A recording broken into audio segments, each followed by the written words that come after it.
Good morning mga gala. Gala. So yan, naka-ready na kami at palabas na kami ng hotel. So time check, 9 a.m. Tinignan ko yung labas no, sa bintana. Maganda naman ang panahon. Thank God, no? At ayan, so gumawa kami ng list kung ano yung mga pwede natin puntahan dito sa Kuala Lumpur. Unahin natin no, yung Bato Cave, tapos Petronas Tower, malapit lang dito sa atin. And then, Central Market, Petaling Street, and then, Genting Highlands, pero try namin puntahan ito, pero dahil parang 1 mabiyahe hour pa. 1 hour pa yung biyahe. travel. Yes, tapos may mga oras din yung oras yung biyahe ng mga bus. And then, pupuntahan natin mamayang gabi ang Halan Alor Night Food Market. And then, bukas, try natin puntahan yung Maydin Shopping Market at yung Pavilion Mall. So, yun yung mga pupuntahan nating mga tourist attraction dito sa Kuala Lumpur. So, yun. O nga pala, sabihin lang namin no, na ang pwede nating sakyan sa mga tourist destination natin dito, no? Yung Grab. So, recommended ko yung Grab, no? Nire-recommend ko para sa inyo na mag-tour din dito sa KL kasi napakamura ng Grab, no? Mura lang siya.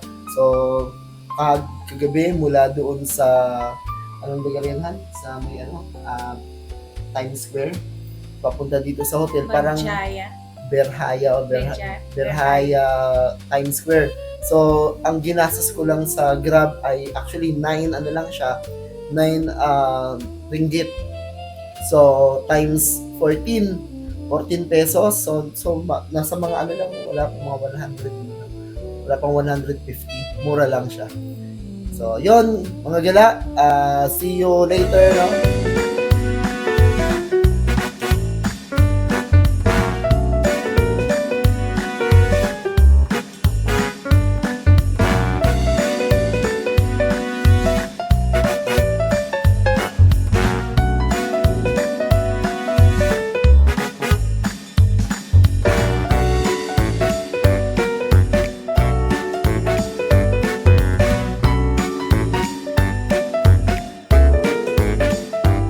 Tayo ngayon sa River of Life here in Kuala Lumpur, Malaysia.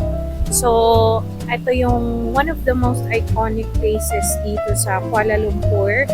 Located to sa Masjid Jamek Sultan Abdul Samad. Yan. Bakit siya iconic? Kasi ito yung nagko-converge yung dalawang river dito. Kung makikita nyo, yun. Yung dalawang river na yan nag-meet dito sa River of Life, which is yung Klang River and Gongbak River. And bakit siya tinawag na River of Life? Metaphor siya. Yung River of Life is just a metaphorical context. Ang ibig sabihin is anything essential that sustains life. Yun. So, ayan. Meron ditong light show every night at 9 p.m. Kaya siguro kung makikita nyo lang dun sa side, ayan, may basa-basa dun sa gilid niya. Ayan. So, meron ditong mga information. Ayan, hindi na natin babasahin. So, ito yung iconic place dito. River, one of the iconic places here in Kuala Lumpur. Pero kung makikita nyo sa gilid, parang may mga waterways na lumalabas. Hindi natin alam kung saan galing yan. Or baka dito lang sa mga establishments sa gilid. Pero parang may ginagawa pa doon banda sa dulo. Siguro pinifix nila. So, basically, ayan lang naman yung makikita. And then sa center, kung makikita nyo doon, sa center, yan, may mosque. Try nating puntahan yan mamaya.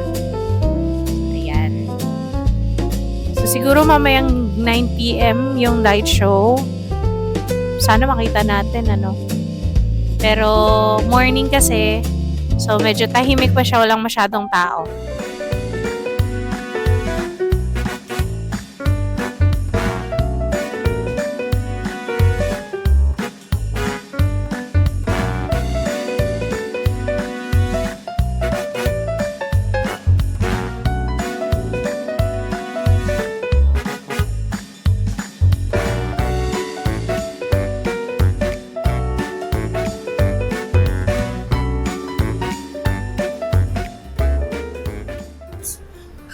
Actually, gusto namin mag-grab na lang, pero para sa inyo, baka syempre baka gusto niyo rin sumakay sa susunod ng train. Ipapakita namin kung paano yung pagsakay, no? Yung ano yung proseso kung saan kayo pupunta, saan kayo pupunta. Pinong information sa KTM, ano daw tayo? KTM Kuala Lumpur tayo.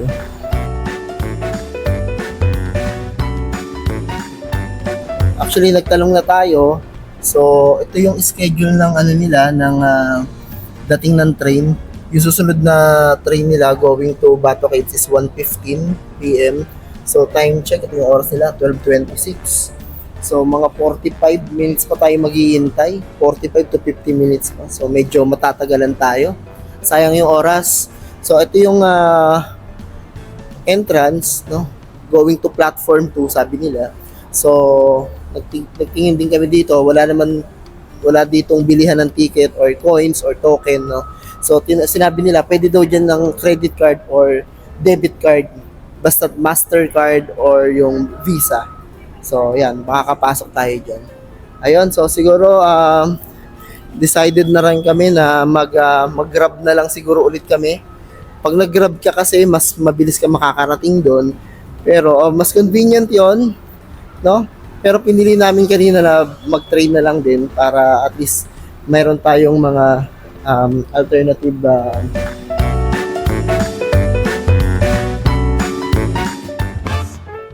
Nag-grab na lang kami. From Petaling Street dahil nga 1:15 pa yung dating ng train doon. So, oo, so yung nagastos namin sa Grab, yung binayad namin is 15 ringgit. So, magkano yung 15 ringgit? Mga nasa hindi, wala. 200, mga 220, ganyan lang. 225, ganyan. So, pwede na, no? So, dito na tayo sa Bato Caves.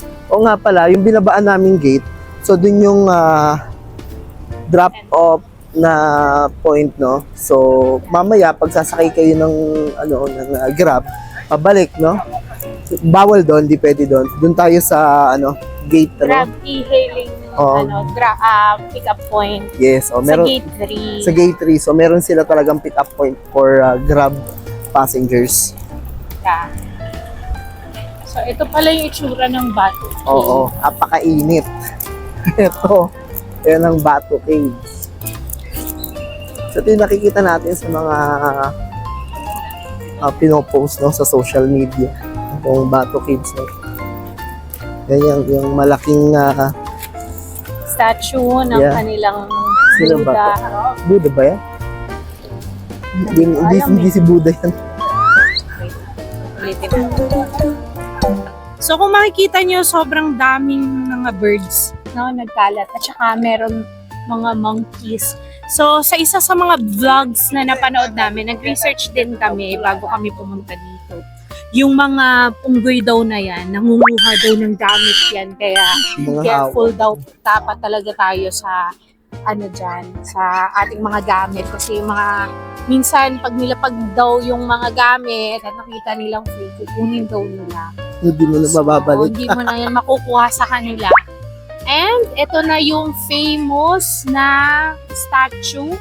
Ang pangalan ng statue na yan is si Lord Murugan. Itong Bato Caves dito na to, ito yung Hindu pilgrimage. Dito daw nagpe-pilgrimage yung mga Hindu. And then, kung makikita nyo yung mga colorful steps na yan, no? Ayan ay 272 colorful steps. Ang taas. Titignan ko palang parang pagod na ako. Tapos, ito namang si Lord Moruga na statue na to. 42.7 meters to. Yung height niya. Okay, so kung makikita niyo dito sa side, sa right side, facing the battlefields. Ayan, meron silang temple. Sri Saniswaran Temple. May temple. And on the other side din, meron. So, basically ito na yung mismong main attraction dito sa lugar na to. Nandito kami sa Gombak. Gombak yung ninang foods. So, try nating umakyat pero titignan natin kung worth it pa ang pag-akyat sa 272. Nandito na tayo ngayon, kabababa lang natin ng Grab. ng Grab. So nag-Grab tayo mula Bato Caves papunta rito sa Maydin Supermarket. So sabi nila dito daw yung murang mga bilihin o mga pasalubong, no? So pero may mga iba pa silang binanggit yung mga locals dito. Meron din daw Sogo Mall. Doon daw medyo mura din daw doon. Kaya lang ito na May yung branded clothes daw doon, pero mura. Yes, Kasi oo. konti lang yung tourist na nagpupunta, unlike sa pavilion Yes. na mall din, pero mas maraming mga tourists. So, ito yung tapat ng Maydin. So, ito yung place na ito yung nasa tapat niya. Ayan, parang kalsada lang din siya. And then may mga bus stop dito. So, pasok tayo dito, mga gala. So, yun natin, tara.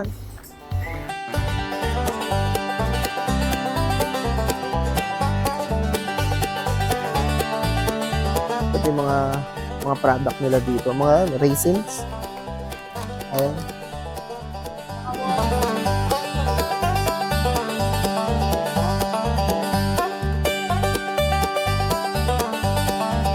Durian milk, chocolate. Bawal yan. Actually, oo nga pala, ano lang, no? Yung mga hotel dito sa Malaysia, so pinagbabawal nila yung pagkain ng or pagdadala ng pagkain na like durian. Ano pa yung isang prutasan na sinabi nila? Yung violet, parang violet. Mangosteen. Mangosteen, no? Naman lahat ng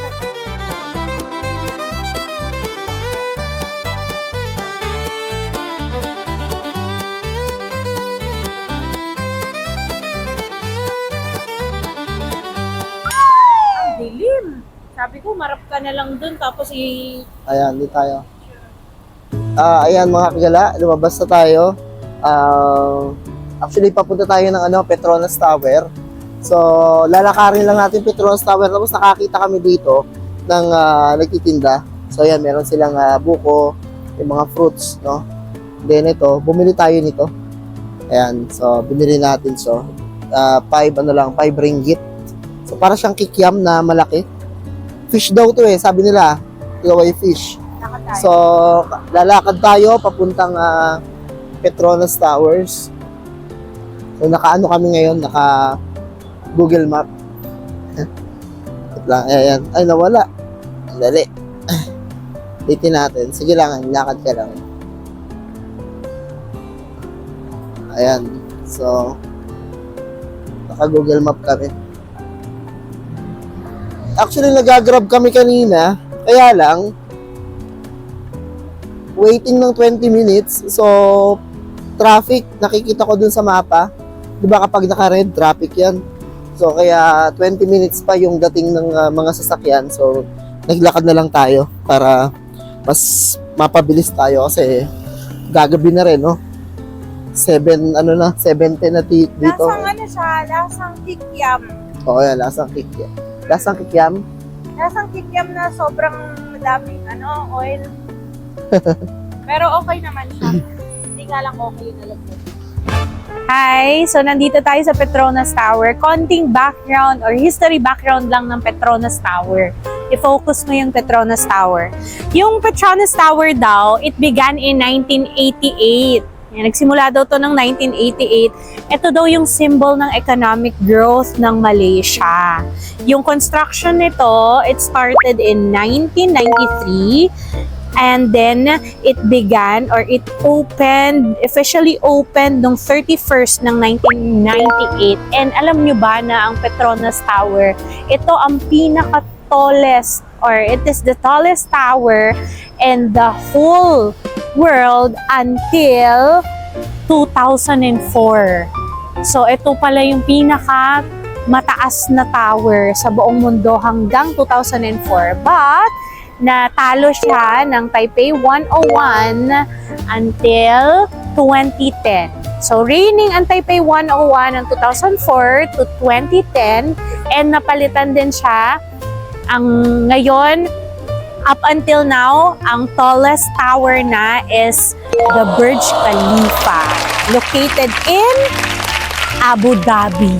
Yan. So, ito pala, once the tallest tower in the world. Wow, iconic talaga. At saka kung makikita nyo, yung yung structure niya, parang may pa-lightning effect talaga siya. Nakita ko up close and personal dito sa while looking dun sa bawat level ng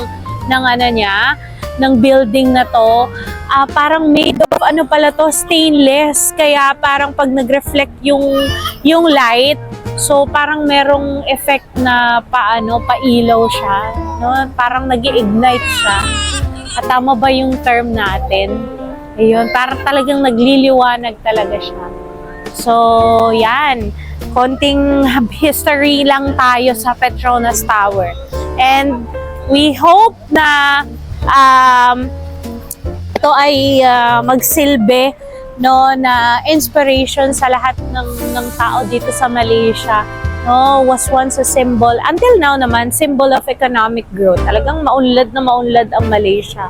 Kung makikita ninyo, napakarami ding mga structural building aside from Petronas Tower. So, ito yung pinaka-famous nila. Okay, so, kakain na muna kami. See ya later!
Nandito na tayo ngayon sa may lobby ng hotel. Actually kaka-check out lang natin. So, time check 11:30 na ngayon, no. So, waiting kami sa Grab and then pupunta muna kami ng isang mall. So, dun kami magla-lunch. So, bago tayo dumiretso ng airport and then may bibilin pa kami na konti o kung may makita kami dun sa mall na yon, no? Hindi ko alam kung babalik kami ng Berhaya, Times Square or dun sa Pavilion. So nagde-decide pa kami ngayon. So now ulitin ko lang, no, itong hotel namin na to, ang pangalan is The Face Platinum 2. Dito lang to sa city center, no, na Kuala Lumpur. Just walking distance lang sa Petronas Twin Towers. So, mga 500 meters away lang naman. So, kagabi nga nilakad lang namin. So, ngayon, yung service nila dito maganda. Yung room talagang wala ka masabi, no? Napakaganda. Lahat ng gamit, no? Yung mga furnitures nila mula sa lalo yung service nila dito. Yung bottled water dito ay free, no, unlimited. Yung coffee, tea, so services nila pati yung mga yung towels. So meron lang talaga silang application na doon ka magre-request, bibigyan ka nila ng QR code, doon ka magre-request sa QR, Wala sa ano silang doon. phone. Yes, walang phone sa loob. So doon ka magre-request, i-click mo lang doon, and then siguro mga 5 minutes, pinakamatagal na, dadating na sa room mo yung ni-request mo. Ayun, so ito yung isa yung sa nagustuhan ko dito. Ayun, Han, sabihin ka.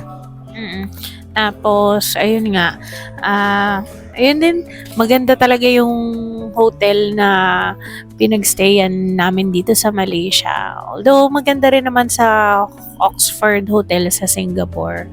So, one thing also I noticed dito sa Malaysia ay malinis din siya. Siguro dito around the area, yung habang naglalakad kami, wala naman kaming nakitang mga rubbish or garbages sa daan. So, good ano yun sa Malaysia. Kung sino yung nagbabalak dyan pumunta, ayun. Meron nga kaming nakita during our travel to Batu Cave. No, mga kaupo lang sila sa may gilid ng kalsada kasi nga confident naman talagang malinis yung paligid. So ayun, tapos ano pa ba? Ang traffic meron din pakonti-konti, may traffic din kasi nung first day namin nung dumating kami dito, gabi na eh. So nakita namin yung tunay na traffic nung kahapon.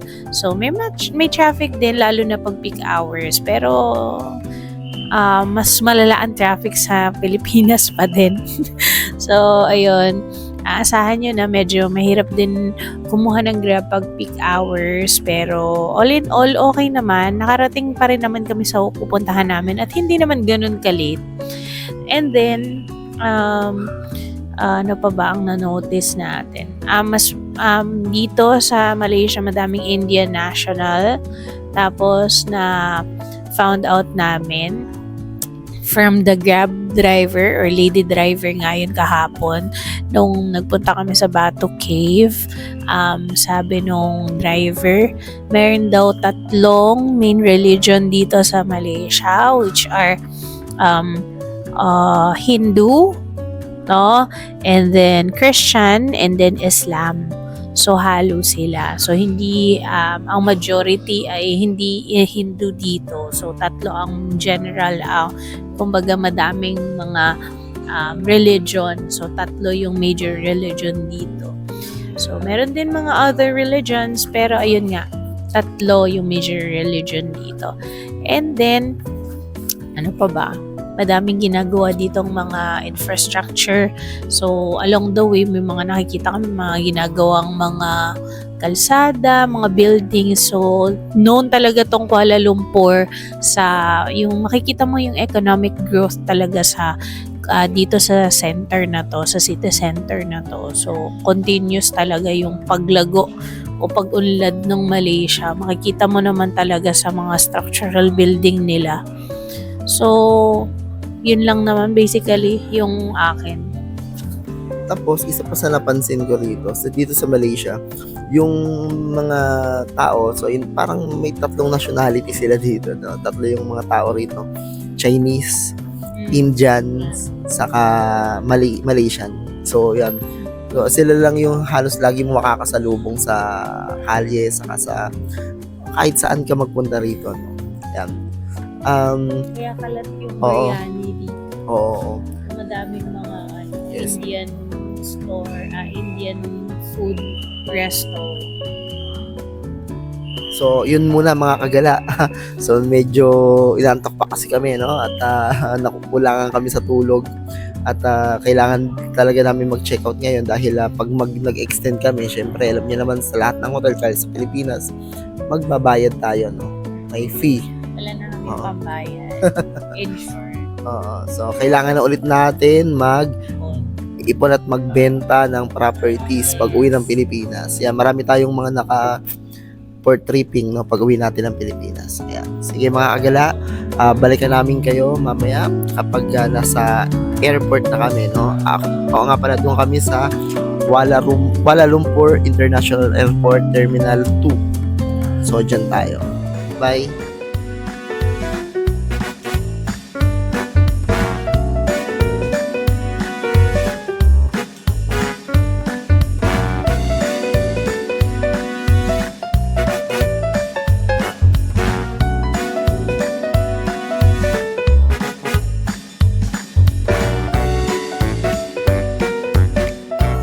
Ayun, hello mga kagala. So, yun na nga, nandito na tayo sa Terminal 2 ng Kuala Lumpur, no? Ngayon, nandito tayo sa letter Y. So, may mga letter kasi from A to Z. So, yung Cebu Pacific, no? So, doon tayo nakabook ng flight kasi pauwi ng Pilipinas. So, dito daw siya sa letter Y. So, pero alas 9 pa ng gabi, o 9 p.m., no, mag-o-open yung check-in baggage counter nila. So, kaya wala pang tao dito. Kasi wala pang tao. So, parang tayo yung nauna dito. So, time check, 6:40. So, medyo maaga tayo. Kasi nga, inagahan natin dahil first time natin dito sa Kuala Lumpur Airport. So, wala tayong, kumbaga, basis, no? Kung gaano katagal yung proseso dito, hindi natin alam. So, kasi nanggaling tayo ng Singapore, from Singapore tayo papunta ng Malaysia, kaya hindi natin alam, no, yung proseso dito. So ayun, kanina actually hinanap pa namin yung mga kung saan yung Cebu Pacific baggage counter. So ayun, inikot na namin lahat mula hanggang sa letter A. So ayun, kung napansin nyo lang din, yan yung video, no, dito sa may baggage counter nila may mga katabing restaurant. Ayan. So, may mga kasama, parang sama-sama lahat sila dito. Actually, din nga sa Bandaron, may Jollibee, no? Tapos may Starbucks. Ayan. So, siguro babalik na lang tayo dito before 9. At hanap tayo ng mapepwestuhan muna natin, kahit mauupuan man lang, no? Siguro, at pagbalik natin dito, syempre, nakakain na rin tayo ng dinner para tuloy-tuloy na rin. So, ang flight nga pala namin ay 12:55 a.m. So, yun. Isa pang napansin ko dito sa Kuala Lumpur Airport. Medyo may kainitan, saka mas organized yung NAIA kaysa dito. Ayan. So, sige mga kagala, balikan namin kayo mamaya.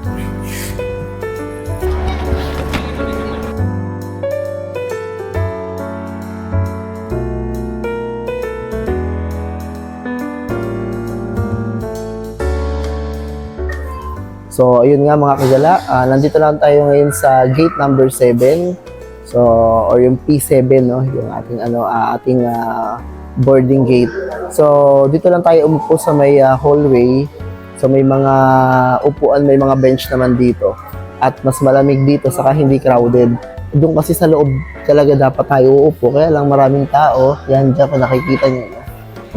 May mga tao dyan din, may mga natutulog din. So, dito lang tayo po sa may hallway. Though, medyo may kaingayan dahil sa, syempre, daanan to ng tao. Saka, yung mga naglilinis ng mga maintenance crew ng airport. So, yun. Oo nga pala, may natira tayong 25 ringgit kanina. So, plano ko sana, wala kong plano, ipapalit na lang ng peso. Kaya lang, sabi ko nga, wag na lang ipapalit ng peso, ibinili na lang natin, no, ng mga pagkain dito sa convenience store sa loob ng airport.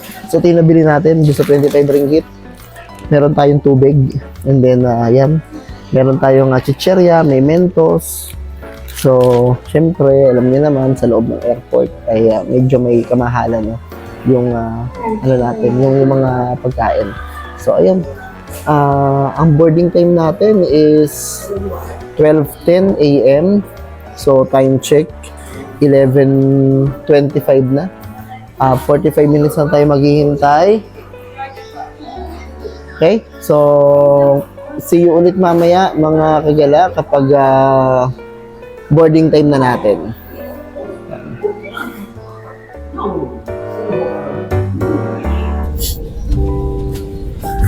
Ay mga kagala, so nandito na tayo sa loob ng plane. Nag-board na tayo in few minutes ay mag-depart na tayo. So, dito na natatapos ang vlog natin sa Malaysia. And we hope to see you again sa next vlog namin. By the way, magkakaroon kami ng travel expenses, yung mga ginastos namin, i-vlog namin yun. So, para sa mga may gustong makakuha ng idea kung magkano yung aming ginastos, yung vlog namin, yung separate vlog from this video. So, yun lang naman basically ang aming vlog sa Malaysia, at sana ay safe kaming makauwi at makabalik ng Pilipinas. So, yun lang mga kagala. Kita-kita ulit tayo sa aming next vlog sa Japan, Osaka, Japan. Sige, thank you sa panonood. See you mga kagala.